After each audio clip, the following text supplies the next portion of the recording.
There are two major muscles of respiration. We get to talk about these guys not only in this system, but also in the respiratory system. So you may as well learn them now. So you don't have to learn them then, because we'd be learning about all sorts of other fun aspects of the respiratory system. The two major muscles of respiration are going to be the diaphragm, which is that boundary between the thoracic and abdominal pelvic cavities. It is the single most important muscle in respiration, specifically when you breathe in inspiration.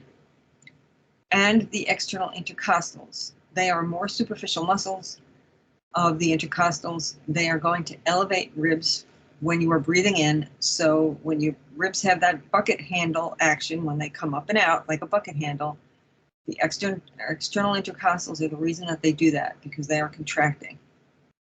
The internal intercostals are going to be the deeper set of intercostals. They play a role in forced expirations. While they're important respiratory muscles, they are sort of secondary in terms of importance.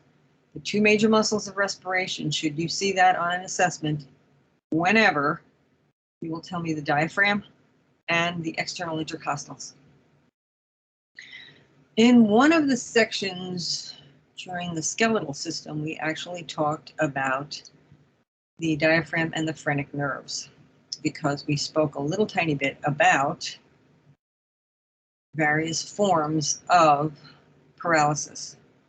If you have damage to one of your upper cervical vertebrae, that means the nerves that supply the diaphragm will not work correctly, and therefore you will need to be on a ventilator.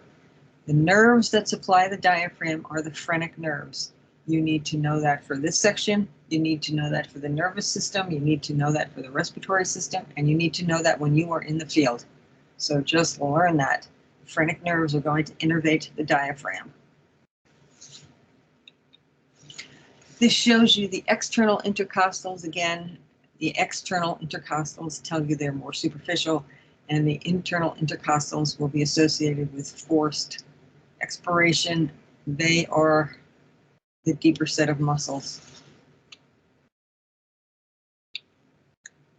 This shows the diaphragm. You can see the various foramen for important structures. The inferior vena cava is going to be carrying deoxygenated blood back to the heart. The foramen for the esophagus is going to be important. And we'll talk a little bit about the clinical significance of what happens at that foramen if you end up with GERD, gastroesophageal reflux disorder. And you can also see the foramen for the aorta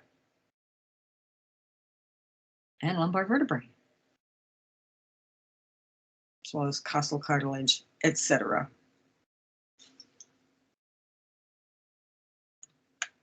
This shows you the photograph of a cadaver, and you can see many of the same foramens are marked, and you can actually see the diaphragm sitting in place. And this is cool because it shows you the pericardium. Remember that serous membrane that is going to surround the heart.